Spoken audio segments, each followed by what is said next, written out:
Living fully alive in every way. You're listening to Relationship Prescriptions with Dr. Carol. Hello again, it's Dr. Carol, and thank you for joining me here on Relationship Prescriptions.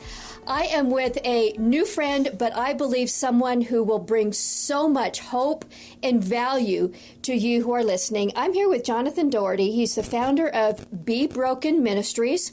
He's the founder of Gateway to Freedom Workshop for Men. He also hosts the weekly radio program Pure Sex Radio.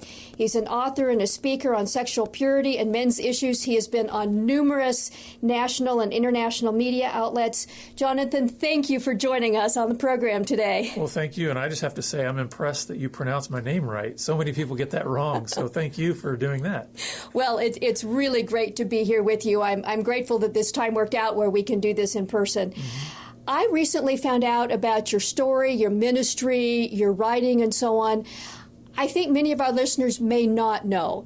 You come to this ministry, Be Broken Ministry, from your own personal story.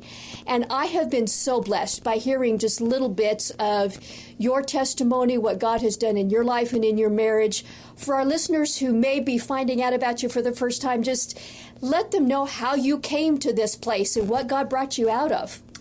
Sure. So I often say that nobody really gets into this kind of ministry when you're dealing with issues of like pornography and sexual brokenness and all the various ways that can affect relationships and spirituality and all kinds of other things without having some kind of personal connection to it yourself. I think that's true really of any type of addictive substance. When you think about drugs, alcohol, whatever else, typically the people that then seek to serve those who are struggling with those addictions have some kind of personal connection, whether it be their own story or maybe a loved one who went through that themselves. And my story is that it personally touched me. Yes. When I was a 12-year-old boy, I got introduced to pornography, and it was a traumatic experience. I grew up in this really loving, stable, truly safe Christian home, and I mean that in the most positive of terms, not safe in terms of like sheltered, but safe in the sense that I actually did have parents that loved each other. I had parents that cared about me and my sister, and I had parents that were trying to do their best. So I kind of had a wonderful environment, and I often tell people that those factors don't automatically mean that you can't be introduced to something that can gain a stronghold in your life. And I was introduced to porn at 12 years old, didn't know what to do about it, so I did what most kids do when they don't know what to do, and that is I hid. Right.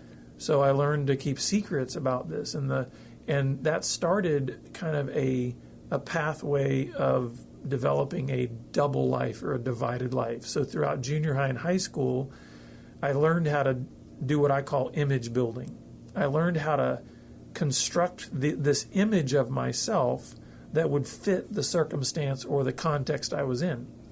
So I had an image that I would present to my parents. I had an image that I would present to my church, my classmates, my friends. Right. And all of that was for the sake of trying to keep this growing secret hidden, not because I had some, diabolical scheme to set out to ruin people's lives or even ruin my own, but because I think there's a tremendous amount of fear when we are dealing with the unknown. And what I mean by the unknown is it's not that I didn't know that I was viewing pornography, but I just didn't know what to do with that. I didn't know what that would mean to my life. I didn't know what it would mean eventually to relationships.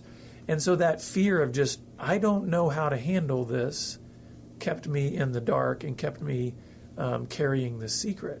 Even though you knew Christ and you had a functioning, happy home model, you grew up, you got married. What did all this mean in your marriage? Well, so even before I got to that point, this dividedness was creating I was experiencing something that I would later learn how to articulate. And what I was experiencing was that this issue of lust, this desire for craving and trying to fulfill cravings at whatever expense, is something that is never fully satisfied. And it also will eventually cause you to cross lines that you said you never crossed before. Because when I got into college, before I even met my wife, I crossed what we call the flesh barrier. Yeah. So it wasn't just about pornography alone in my closet anymore. It was now I was being sexual with other people. And that's kind of the way lust operates, is it says, it's sort of a bait and switch. It says, hey, here, this thing, it's going to be the best thing ever. It's going to entice, it's going to satisfy all your longings, fulfill all your dreams. And then when you partake it, it comes back around and says, you're dirty, you're awful, you're terrible. And so it kind of plays this game. When I finally did meet my wife, my expectation as this kid who grew up in a Christian home, and I felt like had a good understanding of God's truth regarding sexuality, but didn't know how to appropriate it in my life yet. I had this idea of, marriage will cure all of this, because finally I'll be inside the biblical context for being sexual, and all of this will be wonderful. And of course, any of your listeners that are married realize that little fantasy, that little dream doesn't work out the way you imagine. I do. I hear that from people that, I thought once I got married, my wife would satisfy everything, or I thought once I got married, I wouldn't need to go into those chat rooms. Yes, I hear that.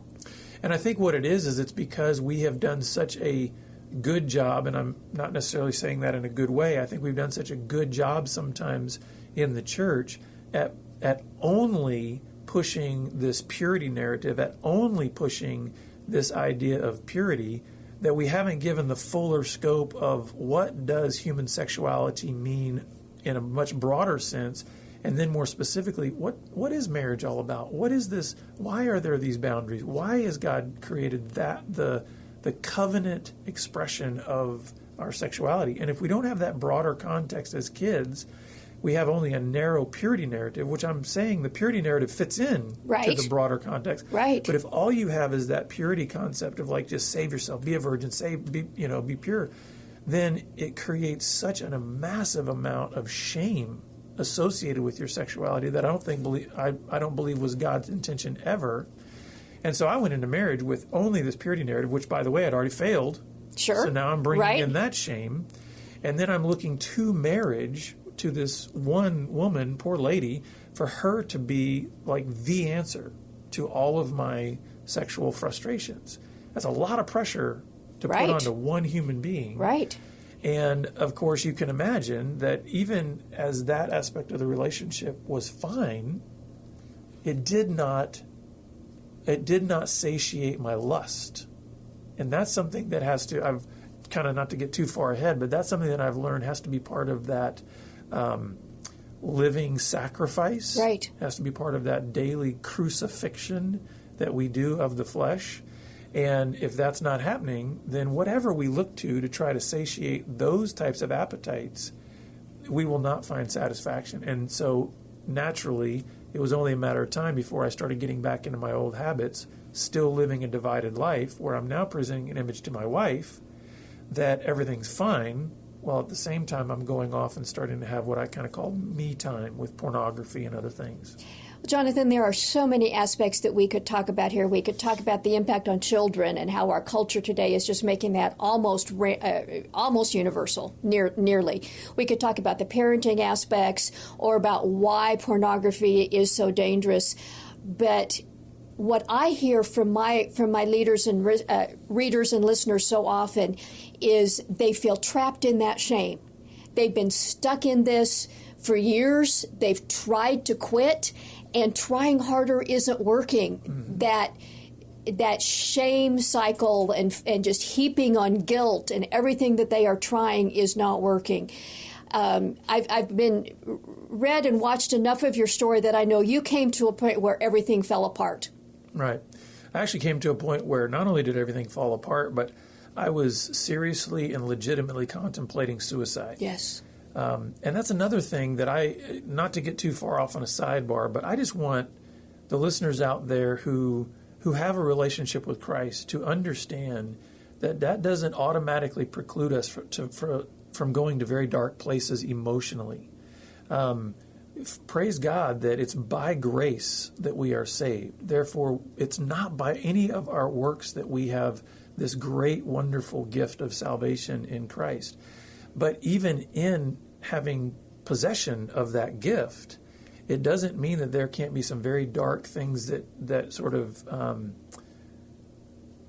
get into our minds, right. get into our emotions. And the other thing, too, is one of the things I had to learn was that the way footholds and strongholds work, that we can give up territory emotionally and even spiritually in a sense of saying, if we're going to continue to live in the dark with our sin, there is a consequence to that.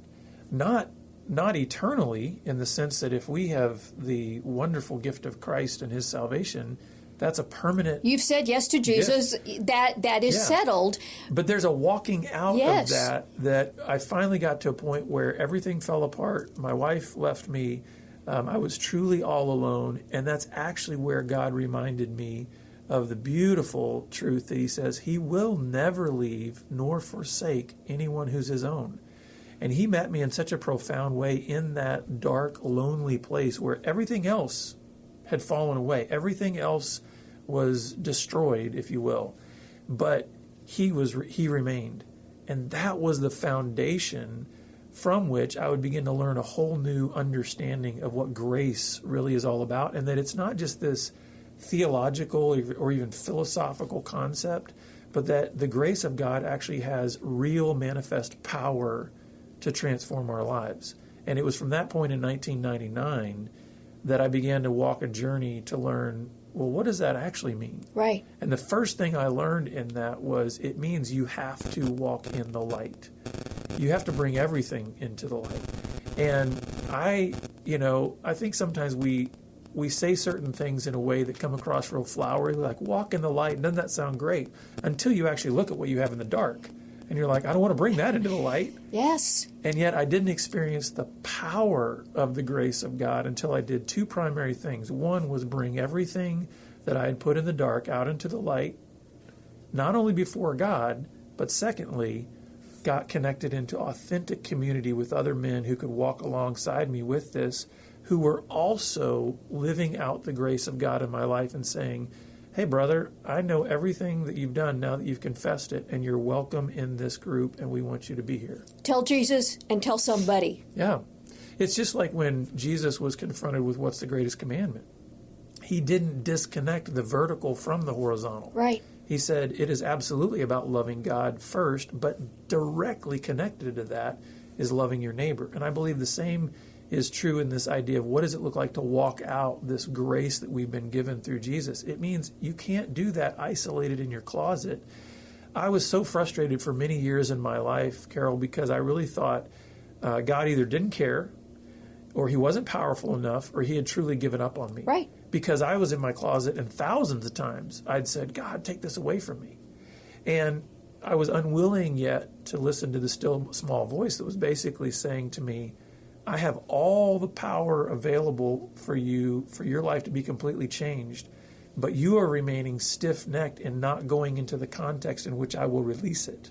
And it wasn't until I stepped into the light of community with other believers that all of a sudden it's like the floodgates of power were released in my life. And just truly, I don't use this word lightly, but truly miraculous things started changing in my life. Now, I also don't want any of the listeners to think that when I talk about miraculous changes, I don't want them to think of some kind of silver bullet or any instantaneous thing. There were some things that were huge watershed moments. Like one of the things that was almost like an instantaneous release was I felt completely released from anger. Yes. I had been a real rageaholic. But I will say the issue with lust took years. I hear from my readers and listeners who write to me and say, I keep asking God to take that desire away from me. And I think you're touching on that although God can work in any way he chooses, removing that desire is not the usual way that he works. He doesn't usually automatically remove the want. You have a part to play in walking that out. Yes, and here's what I would say on that, because we hear from people all the time, too, that, guys all the time are telling me, God, take it away, and I'm like, stop praying that. Because, and here's the reason why, we want to retrain people to recognize the goodness of our sexuality It's God's idea. He designed us, male and female. So the feelings that we have, the sexual feelings that we have, are not in and of themselves wrong or unholy or evil. What we've done, though, is we've so connected them with behaviors that are clearly unholy and outside of God's design, that then it just becomes confusing, because then we just smush it all together, and it's kind of like, okay, any sexual desire I have or any sexual feeling I have, I immediately associate it with something that's wrong. Hi there, it's Dr. Carol. I want to just take a moment and share some exciting news with you, and then we'll get right back to the program. Are you experiencing emotional well-being, healthy relationships, and a life filled with joy? Or does it seem like you'll never be able to get past your negative mindsets or behavior patterns? How can you have the kind of life God wants for you? Join us on Saturday, September 15th in Austin, Texas, for a special 3-hour event designed with you in mind, to not only learn how it's possible, but also the steps to lasting change. You'll be impacted by powerful teachings and get equipped with practical tools that will transform not only your mindset, but also your spiritual journey and relationships. Discover how spiritual transformation happens. Visit our homepage at www.drcarolministries.com and click the Change Conference banner, or check out the show notes for more information and the link to register.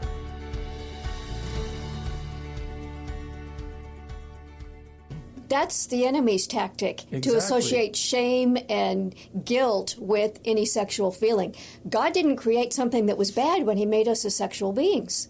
And that's why we want to take time, and that's why I say it did take time to be able to understand all the variables at play here, and being able to recognize. I mean, it took a long time, Carol, for me to recognize there is a distinct difference between temptation and sin. Yes. And so to be tempted is not sin. And so we try to walk people through and help them kind of even understand the process in their own mind and their own heart of what temptation looks like, and where that critical point of decision comes in terms of where they are going to move towards acting out in sin, or they're going to move towards surrendering that and sacrificing and seeking God's best. And I love to point out, 1 Corinthians 10:13 that talks about there's no temptation that seizes except what is common to man. And God is faithful. He will not let us be tempted beyond what we can bear, but with the temptation will provide a way of escape that we may be able to bear up under it. And one of the things I point out in that passage is God never promises to erase the temptation. That's true. He promises to give us the grace to bear up under the temptation. And so what I've often told people is that way of escape doesn't mean the feelings of temptation may vanish. The way of escape is the way that even when Paul cried out and said, "Take this away from me," and he said he learned that God's grace was sufficient for him in the struggle. And I'm not saying that Paul's thorn in the flesh was necessarily a sin deal, but the same principle, I think, applies. Sure. God can give us the grace to say, you are in temptation right now. You're in a trial. There is something that is pressing on you that is seeking to want you to do something opposed to my will. But I will give you what you need by grace, so that even if that feeling never leaves, you can live a holy life underneath that. That's a pretty big promise. It is a big promise. Now, that's not the feel-good message, though, is it, Carol? Because we want to say, take it away. Yeah. Right?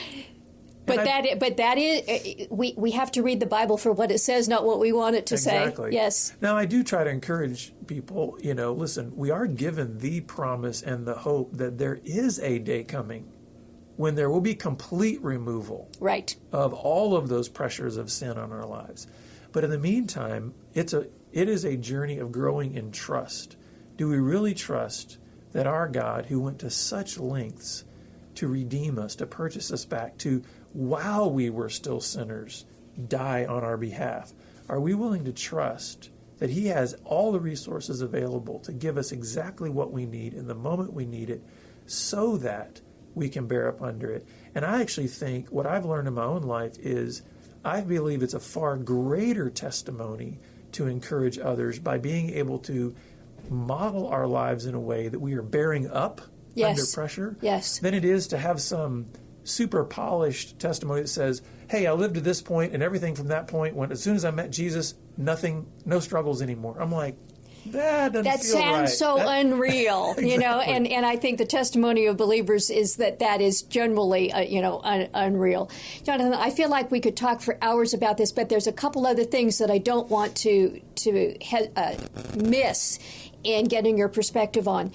One, I guess because I'm a woman and the way that I speak, I hear from a lot of wives whose husbands are wrestling with this. Yes, this is a pornography and sexual addiction and lust is a problem for women too. And we want to acknowledge that very clearly and let women know that, yes, God has a way out for you too. But for the wives, for the spouses, one of the things that I often hear is, I tell my husband that it's hurting me and he doesn't seem to believe it's a problem. Maybe he's read things or even listened to things and he goes to church, but he's not changing.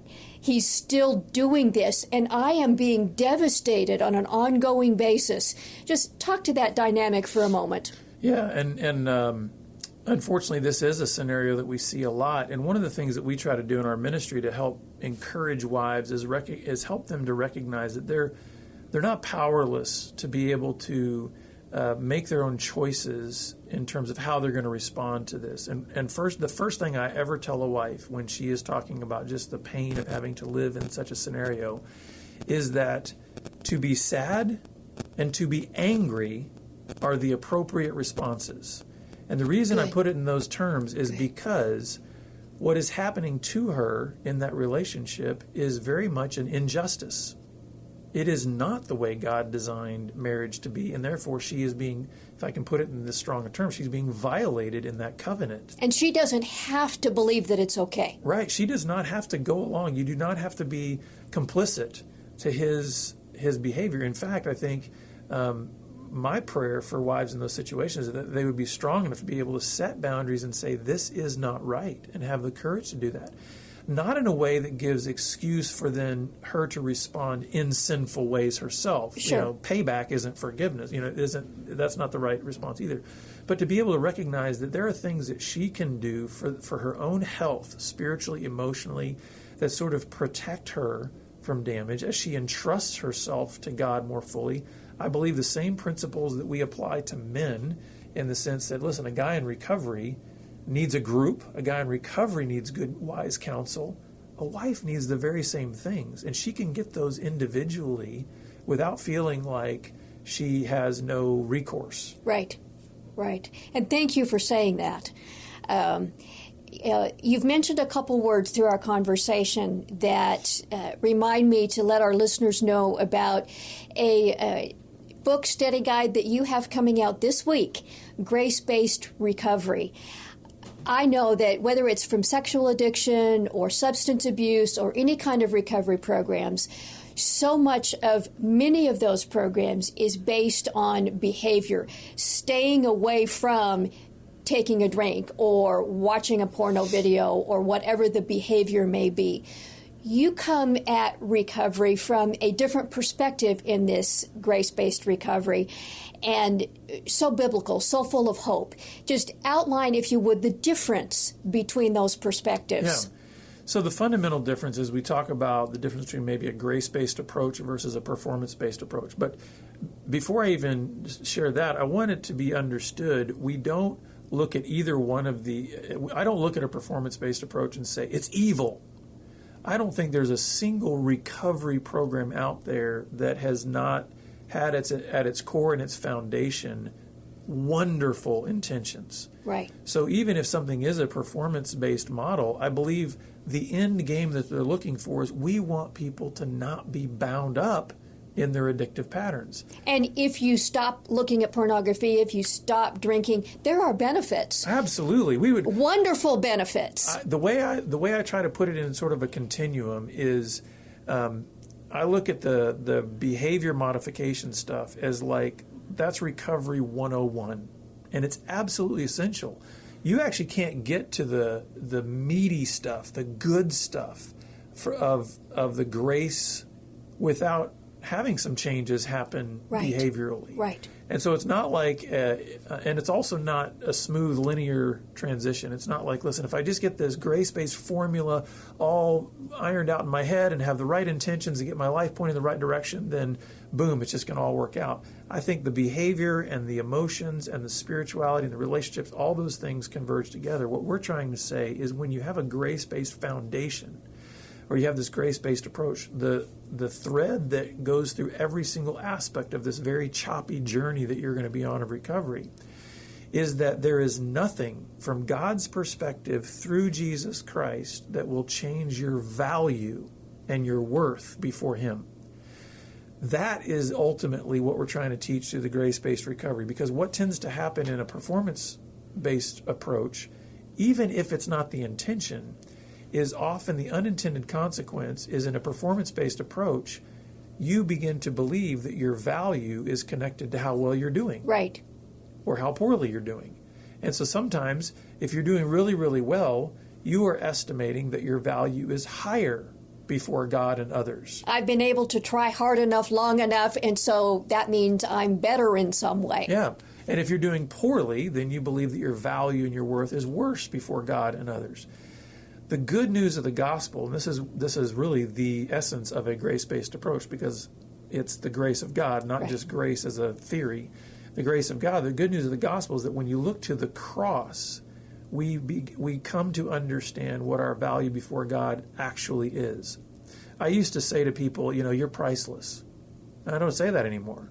I'm like, actually, the gospel teaches us that your life before God is worth a very specific price, the life of His only Son. So you are actually worth something that's more valuable than anything in all the universe, and that is the life of Jesus Christ. Right. And from that point, and when we recognize that at the cross, that value was bestowed upon us by grace, not by anything that we could do, then you have the foundation that no matter how up and down the journey is, it gives you a solid foundation that says whether you're doing well or poorly, your value isn't changing before God. And so this is the major paradigm shift that has to happen. Any program that is essentially wanting to keep me at the center and saying my value is based on my performance is going to, at best, leave a person exhausted, even if they're clean and sober. What we're trying to do is we're saying, listen, we want you to find rest. And we believe recovery is a form of rest. You're trying to get to a state where you're at peace. You're at peace with God. You're at peace with others because of this wonderful grace that's been given to us in Jesus. When that is the foundation, you recognize that when you're doing phenomenally and you haven't acted out in months or years, guess who gets all the credit? Jesus God. does. Yeah. And then if you're doing really, really, really poorly, has your value changed? No. You recognize, wait a second, the cross is still the cross. The grace is still the grace. God is still for me. And even if everyone else and everything else falls away, guess what? He'll meet you on the floor. He won't leave you or forsake you. And we believe it's that grace that is actually what transforms our lives. And I like to put it this way. I found this to be true in my own life, is I started my recovery on a journey simply for abstinence. Like, I just want to be rid of all of these behaviors. Right. As God began to grow me in this understanding of grace, I finally discovered freedom. And to me, there's a significant difference between abstinence and freedom. Abstinence means I got to continue to just work my tail off to stay abstinent. Freedom means that God has gotten into the inner workings of my mind and my heart. Carol, something that changed in me that I never thought would change is my thoughts and my desires. And that, to me, is evidence of the grace of God, that He can actually change the direction that you want to go, not just the direction you are going. Does that make sense? It sure does. That's change from the inside out. That's not forcing a new behavior from the outside. It's actually the heart on the inside. Isn't that the new covenant? Isn't that what Jesus talks about? I'll put a new heart, a new spirit in you. I love that picture of change from the inside out. We don't necessarily control how fast or exactly what it looks like at the end, but we can be assured that He will get us there. And I would say this too. One of the things when people will come to me and they'll talk about, like, how long does this take? Right? That's a question they ask. And I always tell them, the misnomer about a grace-based recovery approach is people think, oh, grace, doesn't that mean easy? Grace, doesn't that mean like no big deal? And I tell them the two things that are interesting about grace is that grace is not opposed to work. It's opposed to earning. That's the old Dallas Willard Yes, quote, correct. But the second thing is that the grace-based recovery approach is not easy.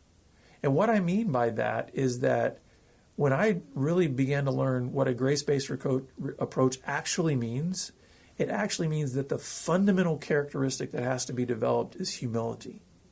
And you want to know how much our entire being opposes humility?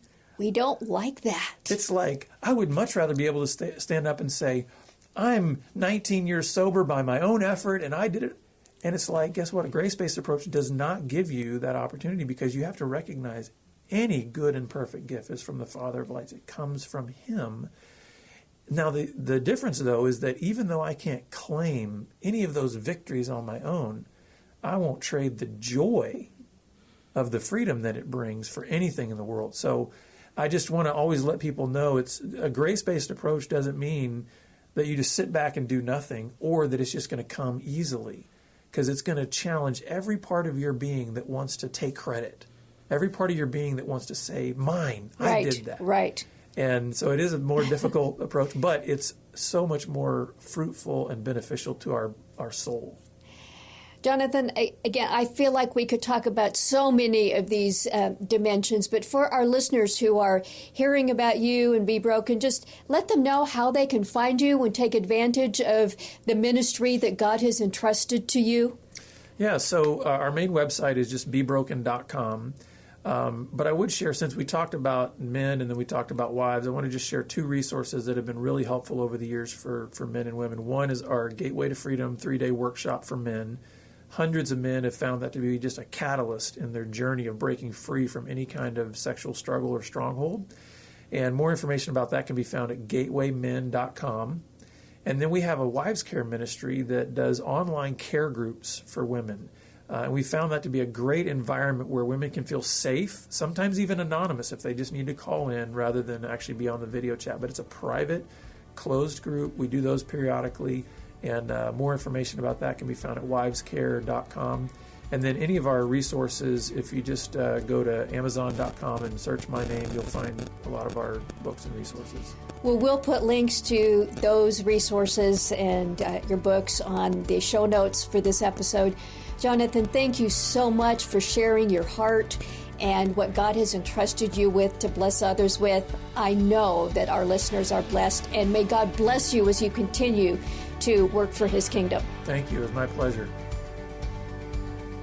I hope that conversation gave you so much encouragement and hope. If you are stuck in the middle of sexual addiction, or if you love someone who is struggling with that problem, Jonathan's story of how God brought him restoration and his marriage restoration can be so encouraging. We were only able to get to a small part of Jonathan's story. He shares so much more of his own journey in his book, Secrets, a true story of addiction, infidelity, and second chances. We'll have a link to his book, Secrets, in the show notes, and also to his new book, Gracebased Recovery, that is coming out this week. As we briefly talked about at the end of our conversation, coming to any recovery process from a foundation of grace makes a difference in so many ways. I hope you'll check out Jonathan's ministry at bebroken.com, the resource for men, gatewaymen.com, and for wives, wivescare.com. Again, we'll have all those links in the show notes. Thank you for being part of our podcast family. I would love to hear from you if you have questions or comments. Just go to our website, drcarolministries.com, and you'll see a contact page there where you can leave me a confidential message. And until next time, may God richly bless you.